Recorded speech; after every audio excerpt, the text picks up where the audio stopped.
There's a debate going on now, and the debate is about the Npfl. After performances of the likes of Raymond Stars and Rivers United on the continent, a lot of sports pundits and analysts are saying, should Nigerian teams, that's probably Npfl teams, increase the salaries of players so that you attract other African players abroad or within Africa?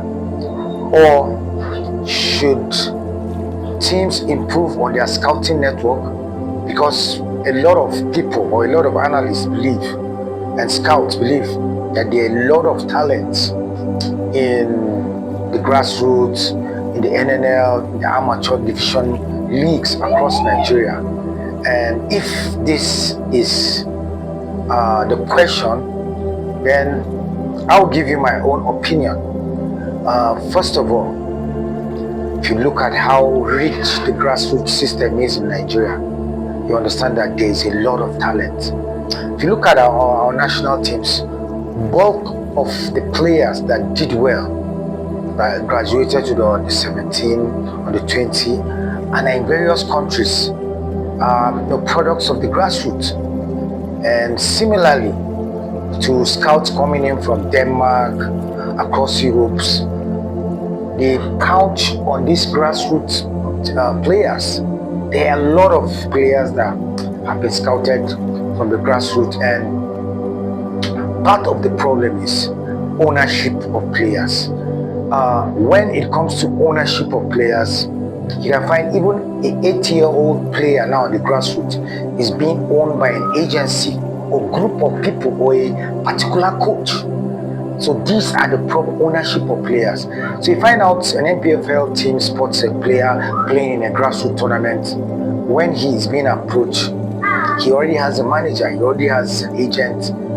And a lot of Npfl teams, we put government teams in the setting that are in the Npfl, they are not willing to hear bids from coaches that have owned the player for a particular time and they want him to play in the Npfl.